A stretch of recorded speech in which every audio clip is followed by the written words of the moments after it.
Hello friends, welcome to my channel विज्ञानी ma'am. Friends, मैं भाबुची आपण माने समस्त बहुत भलरे थिबे। फ्रेंड्स, आज मु आपण मानक पई नै आसीची कंप्लीट सिलेक्टिव क्वेश्चन जहाकी आपणकर एग्जाम ओरिएंटेड अछि। तो फ्रेंड्स, एबे हमें स्टार्ट करि दबा जेहेतु आ 24 घंटा भी नाही आपण मानक पाखरे एग्जाम पई, तेणु आदु भी हमें टाइम वेस्ट करबानी। निम्नोक्त उक्ति मध्यरु केउ विषय अध्ययन कले देश प्रेम तथा जाति प्रीति उद्रेक करि हेबो। तो आपण देश प्रेम विषय रे को विषय रु जानती? इतिहास, भूगोल, अर्थनीति, विज्ञान। इतिहास रु निम्नलिखित केउ विषय अध्ययन कले पृथ्वी उपरिस्थ एवं आकाश रे हेउथिबा घटना गुडी को जानिबा सह सिद्धांत ग्रहण करि हबो। तो आपणकर पृथ्वी उपरिस्थ और आकाश रे हेउथिबा घटना कथा कहिछि माने आपण माने आदौ भी भाबिबे नाही किछि, आपणकर एटा हे जिवो भूगोल। भूगोल रु ही आपण पृथ्वी और आकाशर अध्ययन करिथांती। निम्न केउ विषय को अतीतर राजनीति बोली कहा जाए? अतीतर राजनीति आपण माने राजनीति पढ़ी कि राजनीति विज्ञान बोली भाबिबे नाही। वर्तमान राजनीति विषय रे आपण राजनीति विज्ञान रु पढुचंती, बट अतीतर राजनीति अर्थशास्त्र, भूगोल, इतिहास, राजनीति विज्ञान आपणकर इतिहास हेउछि अतीतर राजनीति। केउ श्रेणी ठारू सामाजिक शिक्षा और विज्ञान को अलगा अलगा विषय रूपे रखा जायछि।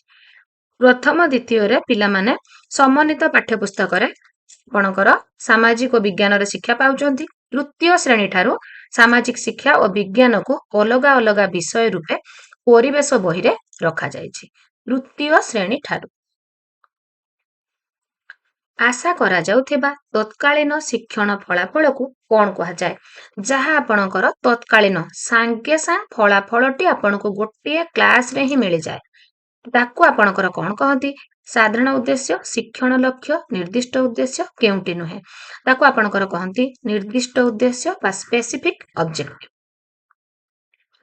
शिक्षादान शिक्षणर केंद्रबिंदु। शिक्षक शिक्षार्थी पाठ्यक्रम उभय क व ख। शिक्षादान और शिक्षणर केंद्रबिंदु शिक्षार्थी। समय रेखारे अशोकଙ୍କ सिंहासन आरोहण और कलिंग युद्धर समय को दर्शाइबे। एही उक्तिटी केउटी उद्देश्य संपर्कित? केउ उद्देश्य संपर्कित? तो समय रेखारे अशोकଙ୍କ सिंहासन आरोहण कलिंग युद्ध कथा आपण कहउछंती माने एटा आपण गोटे क्लास रे नै छथि। तो गोटे क्लास रे आपण जहा फुलफिल हुए सेटा होछि आपणकर निर्दिष्ट उद्देश्य बा स्पेसिफिक ऑब्जेक्ट। जगतीकरण, उदारीकरण और घरोईकरण आदिर विभिन्न सूचना केउ विषय अध्ययन कले जना पड़े? तो आपणकर जगतीकरण, उदारीकरण, घरोईकरण इतिहास, अर्थशास्त्र, भूगोल, राजनीति एटा आपणकर अर्थशास्त्र। केउ प्रकारर शिक्षार्थी प्रतिकारण माने प्रतिकारक मूलक जो रिमेडियल टीचिंग जो दिया जाए सेथिरे उपकृत हुअंती? आपणकर ईश्वर दत्त सेमानक पई प्रतिकार मूलक आवश्यक नाही। साधारण आपणकर ए जो शैक्षिक क्षेत्र रे पछुआ एई मानक पई आपणकर प्रतिकारण शिक्षादान बा प्रतिकार मूलक व्यवस्थार आवश्यकता रहिछि। अक्षांश और द्राघिमा अध्ययन पई केउ पद्धतिटी सर्वाधिक उपयोगी? अक्षांश द्राघिमा जो आपण पढ़ेइबे पिलांकु एटाकू आपण मानचित्र ग्लोब सब जो देखेइबे से श्रेणी प्रकोष्ठ रे पिलांकु परोक्ष पर्यवेक्षण करेइबे।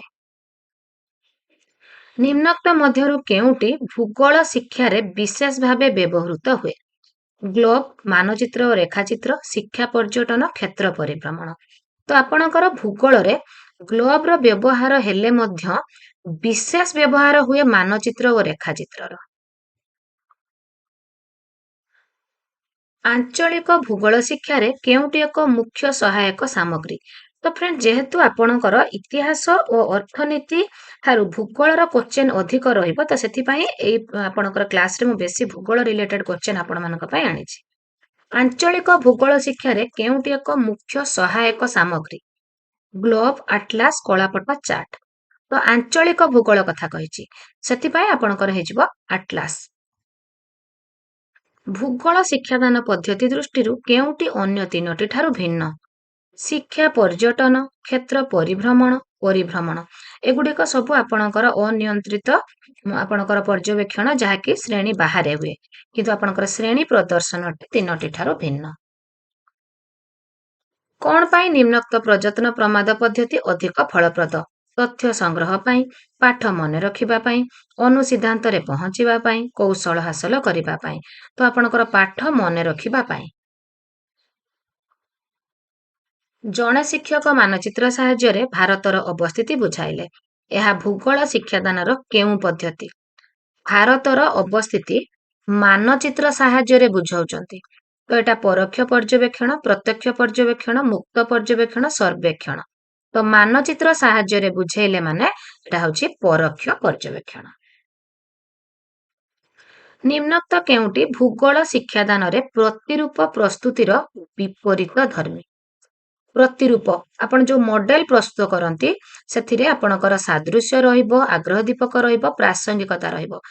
ଜଟିଳତାଟା ହେଉଛି ବିପରୀତ ଧର୍ମୀ। ଭୂଗୋଳ ଶିକ୍ଷାଦାନର କେଉଁ ପଦ୍ଧତି ମୁଖ୍ୟତଃ ଶିକ୍ଷାର୍ଥୀ କୈନ୍ଦ୍ରିକ? ପ୍ରକଳ୍ପ, ବର୍ଣ୍ଣନା, ଆଲୋଚନା, ବ୍ୟାଖ୍ୟାନ। ପ୍ରକଳ୍ପଟି ହେଉଛି ଶିକ୍ଷାର୍ଥୀ କୈନ୍ଦ୍ରିକ। ପ୍ରକଳ୍ପ ପଦ୍ଧତି କେଉଁ ଶିକ୍ଷାବିତଙ୍କର ପ୍ରଗତିବାଦୀ ଚିନ୍ତାଧାରା ଉପରେ ପର୍ଯ୍ୟବେସିତ? ତ ଆପଣଙ୍କର ପ୍ରଗତିବାଦୀ ଚିନ୍ତାଧାରା ଜନ୍ ଆଡାମ, ଜନ୍ ଡିଉ, ପ୍ଲାଟୋ, ରୁସୋ। ଜନ୍ ଡିଉଙ୍କର ପ୍ରଗତିବାଦୀ ଚିନ୍ତାଧାରା ଉପରେ ପର୍ଯ୍ୟବେସିତ। ପ୍ରକଳ୍ପ ପ୍ରଣାଳୀର କିଏ ପ୍ରବର୍ତ୍ତନ କରିଥିଲେ? ୱାଟସନ୍, ଷ୍ଟିଭେନସନ୍, ମଣ୍ଟେସରୀ, ଜନ୍ ଡିଉ। ପ୍ରବର୍ତ୍ତକ ହେଉଛନ୍ତି ଆପଣଙ୍କର ଜନ୍ ଡିଉ ପ୍ରବର୍ତ୍ତନ କରିନାହାନ୍ତି, ଏଠି ଆପଣଙ୍କର ଅପସନ ନାହିଁ। ତ ଆପଣଙ୍କର ଜନ୍ ଡିଉ ହେଉଛି ତାଙ୍କ ଚିନ୍ତାଧାରା ଉପରେ ପର୍ଯ୍ୟବେସିତ କିନ୍ତୁ ପ୍ରବର୍ତ୍ତନ କରିଥିଲେ ପ୍ରକୃତରେ ଆପଣଙ୍କର କିଲପାଟ୍ରିକ। କିନ୍ତୁ ଆପଣମାନେ ଚାହିଁଲେ ଏଠି ଯେହେତୁ ଅଲଗା କିଛି ଅପସନ ନାହିଁ କିନ୍ତୁ ଜନ୍ ଡିଉ ହେଉଛନ୍ତି ତାଙ୍କର ପ୍ରକୃତ ତାଙ୍କର ଦାନ ହେଉଛି ପ୍ରକଳ୍ପ ପ୍ରଣାଳୀ, ତେଣୁ ଆପଣ ଏଠି ଜନ୍ ଡିଉ ଲେଖିଲେ ଠିକ ହବ। କିଏ ଶିକ୍ଷାଦାନ ଶିକ୍ଷଣ ପ୍ରକ୍ରିୟାର କେନ୍ଦ୍ରବିନ୍ଦୁ? ଶିକ୍ଷାର୍ଥୀ ହେଉଛନ୍ତି ଶିକ୍ଷାଦାନ ଶିକ୍ଷଣ ପ୍ରକ୍ରିୟାର କେନ୍ଦ୍ରବିନ୍ଦୁ। ଉପକଥା କେଉଁ ଦିଗ ଉପରେ ଗୁରୁତ୍ୱ ଆରୋପ କରିଥାଏ? ଉପକଥା କାଳ୍ପନିକ ରୂପ। ନିମ୍ନ କେଉଁ ମାନଚିତ୍ର ଉଚ୍ଚମାନର ଆପଣଙ୍କର ସ୍ଥାନ ବର୍ଣ୍ଣନା ଆଧାରିତ ଜରିଫ, କାନ୍ଥ ଟଣା, ରିଲିଫ। ଜରିଫ ଏଟା ଆପଣଙ୍କର ରିଫିଂ ନୁହଁ, ରିଲିଫ। ଗୋଟିଏ ଦେଶର ମାନଚିତ୍ର ଆପଣଙ୍କର କାନ୍ଥ ଟଣା ମାନଚିତ୍ର। ମ୍ୟୁନିସିପାଲିଟିରେ ଥିବା ସହରର ନକ୍ସା କେଉଁ ପ୍ରକାର ମାନଚିତ୍ର? ମ୍ୟୁନିସିପାଲିଟି ସହରର ନକ୍ସା ଆପଣଙ୍କର ଜରିଫ ସମ୍ବନ୍ଧୀୟ ମାନଚିତ୍ର। ଉଚ୍ଚ ନିଚ ଦର୍ଶାଉଥିବା ମାନଚିତ୍ରକୁ କଣ କହନ୍ତି? ଉଚ୍ଚ ନିଚ ଦର୍ଶାଉଥିବା ମାନଚିତ୍ରକୁ ରିଲିଫ ମାନଚିତ୍ର କହନ୍ତି। ଯେତେବେଳେ ଘଟଣାଗୁଡ଼ିକ ଅତୀତରୁ ବର୍ତ୍ତମାନ ଆଡ଼କୁ ଉପସ୍ଥାପିତ ହୋଇଥାଏ ତାହାକୁ କେଉଁ ସମୟରେଖା କୁହାଯାଏ? ଯାହା ଆପଣଙ୍କର ଅତୀତରୁ ବର୍ତ୍ତମାନ ଆଡ଼କୁ ଆସିଥାଏ ତାହା କ୍ରମବର୍ଦ୍ଧିଷ୍ଣୁ ଏଣ୍ଡ ବର୍ତ୍ତମାନରୁ ଅତୀତ ହେଲେ କ୍ରମ ସଂକୁଚିତ। ତ ଆପଣଙ୍କର ଅତୀତରୁ ବର୍ତ୍ତମାନ ମାନେ କ୍ରମବର୍ଦ୍ଧିଷ୍ଣୁ। କେଉଁ ବ୍ୟକ୍ତିଙ୍କ ଶିକ୍ଷା ଦର୍ଶନରୁ ପ୍ରକଳ୍ପ ପ୍ରଣାଳୀ ଉଦ୍ଭବ ହୋଇଛି? ପ୍ରକଳ୍ପ ପ୍ରଣାଳୀ ଆପଣଙ୍କର ଜନ୍ ଡିଉଙ୍କର ଶିକ୍ଷା ଦର୍ଶନରୁ କିନ୍ତୁ ପ୍ରବର୍ତ୍ତକ କିଲପାଟ୍ରିକ। କେତେ ମସିହାରେ ଡକ୍ଟର କିଲପାଟ୍ରିକ ପ୍ରକଳ୍ପ ପଦ୍ଧତିରେ ସୂତ୍ରପାତ କରିଥିଲେ? 1918ରେ। 1930ରେ ଏହାକୁ ଜର୍ଜ ଷ୍ଟିଭେନସନ ଅଧିକ ଫଳବତୀ କରିଥିଲେ। ପ୍ରବେଶିକା ପରୀକ୍ଷା କେଉଁ ଶ୍ରେଣୀର ମୂଲ୍ୟାୟନ? ସମଷ୍ଟିଗତ ଗଠନମୂଳକ ନୈଦାନିକ ସ୍ଥାନୀକରଣ ବା ବ୍ୟବସ୍ଥାପକ ମୂଲ୍ୟାୟନ ପ୍ରବେଶିକା ପରୀକ୍ଷା। କେଉଁ ପ୍ରକାର ପ୍ରଶ୍ନ ପ୍ରସ୍ତୁତି କରିବା ଜଟିଳ ଓ ସମୟ ସାପେକ୍ଷ କିନ୍ତୁ ମୂଲ୍ୟାୟନ ଅପେକ୍ଷାକୃତ ସହଜ? ବସ୍ତୁନିଷ୍ଠ, ଉଦ୍ଦେଶ୍ୟ ଭିତ୍ତିକ, ଅତି କ୍ଷୁଦ୍ର ଉତ୍ତରମୂଳକ, ସଂକ୍ଷିପ୍ତ ଉତ୍ତରମୂଳକ। ତ ଜଟିଳ ଓ ସହଜ ପ୍ରଶ୍ନ ପ୍ରସ୍ତୁତ କରିବା କିନ୍ତୁ ମୂଲ୍ୟାୟନଟା ସହଜ ନୁହେଁ, ସେଟା ହଉଛି ଆପଣଙ୍କର ବସ୍ତୁନିଷ୍ଠରେ। ମାନଚିତ୍ର ଅଧ୍ୟୟନରେ ନିମ୍ନୋକ୍ତ କେଉଁଟି ଅନ୍ତର୍ଭୁକ୍ତ ନୁହେଁ? ଆପଣ ମାନଚିତ୍ରର ଭାଷା ଶିକ୍ଷା କରିବେ ମାନଚିତ୍ର ଅଧ୍ୟୟନ କରିବା ପାଇଁ। ମାନଚିତ୍ର ପଠନ ମାନଚିତ୍ର ଅଧ୍ୟୟନରେ ଯାଉଛି। ମାନଚିତ୍ର ଅନୁଶୀଳନ ମଧ୍ୟ ମାନଚିତ୍ର ଅଧ୍ୟୟନରେ ଯାଉଛି। ମାନଚିତ୍ର ସଂରକ୍ଷଣ ଏଟା ଅନ୍ତର୍ଭୁକ୍ତ ନୁହେଁ। ଫ୍ରେଣ୍ଡ ସବୁଗୁଡ଼ିକ ସିଲେକ୍ଟିଭ ଆଣ୍ଡ ମସିଆ କ୍ୱେଶ୍ଚନ ଅଛି ଆପଣମାନଙ୍କ ପାଇଁ। ପ୍ରବେଶିକା ପରୀକ୍ଷା ପ୍ରବେଶିକା ଆପଣଙ୍କର ସ୍ଥାନୀକରଣ ମୂଲ୍ୟାୟନ। ନିମ୍ନୋକ୍ତ ମଧ୍ୟରୁ କେଉଁଟି ସାଦୃଶ୍ୟ ପ୍ରକାର? ସାଦୃଶ୍ୟ ଓଡ଼ିଶାର ରାଜଧାନୀର ନାମ ମାନଚିତ୍ରରେ ଦିଲ୍ଲୀ ଓ କଲକାତା ଦର୍ଶାଅ। ଓଡ଼ିଶା, ଓଡ଼ିଆ, କେରଳ କଣ? ଓଡ଼ିଶାର ଆପଣଙ୍କର ଦୀର୍ଘତମ ନଦୀର ନାମ କଣ? ଓଡ଼ିଶା, ଓଡ଼ିଆ, କେରଳ କଣ ହବ? ଏଇଟା ହଉଛି ଆପଣଙ୍କର ସାଦୃଶ୍ୟ ପ୍ରକାର ପ୍ରଶ୍ନ। କେଉଁଟି ଚିନ୍ତା ଓ ପ୍ରତ୍ୟାଶାମୂଳକ ପ୍ରଶ୍ନ ଅଟେ? ଅଶୋକ କେବେ ସିଂହାସନ ଆରୋହଣ କରିଥିଲେ? ଆଦୌ ବି ନୁହେଁ। କଳିଙ୍ଗ ଯୁଦ୍ଧର ବିଭୀଷିକା ଅଶୋକଙ୍କ ମନରେ କି ପ୍ରଭାବ ପକେଇଥିଲେ? ଏଟା ହଉଛି ଚିନ୍ତା ପ୍ରତ୍ୟାଶାମୂଳକ ପ୍ରଶ୍ନ। ଶିକ୍ଷାର୍ଥୀମାନଙ୍କ ଶୈକ୍ଷିକ ଦୋଷ ଦୁର୍ବଳତା କେଉଁ ପ୍ରକାର ମୂଲ୍ୟାୟନରୁ ଦ୍ୱାରା ନିରୂପଣ ଆପଣ କରିବେ? ଦୋଷ ଦୁର୍ବଳତା ଜାଣିକି ଆପଣ ଯୋଉ ରିମେଡିଆଲ କୋଚିଂ ଦେବେ ନୈଦାନିକ। ସୃଜନଶୀଳ ଶିକ୍ଷାର୍ଥୀଙ୍କୁ ଚିହ୍ନିବା ପାଇଁ ଶିକ୍ଷକ କେଉଁ ପ୍ରକାର ପ୍ରଶ୍ନ ପଚାରିବା ଆବଶ୍ୟକ? କ୍ରିୟାକଳାପ, ନିଦାନାତ୍ମକ, କେନ୍ଦ୍ରାଭିମୁଖୀ, ବିକ୍ଷିପ୍ତ ଚିନ୍ତନ। ଏଟା ହଉଛି ବିକ୍ଷିପ୍ତ ଚିନ୍ତନ। କେଉଁଟି ତ୍ରିମାତ୍ରିକ ବ୍ଲୁ ପ୍ରିଣ୍ଟର ପରିସରଭୁକ୍ତ ନୁହେଁ? ପ୍ରଶ୍ନର ପ୍ରକାର, ଶିକ୍ଷଣ ଉଦ୍ଦେଶ୍ୟ, ଶିକ୍ଷଣ ବିଷୟବସ୍ତୁ, ଶିକ୍ଷଣ ସ୍ତର। ଶିକ୍ଷଣ ସ୍ତର ରହିବନି।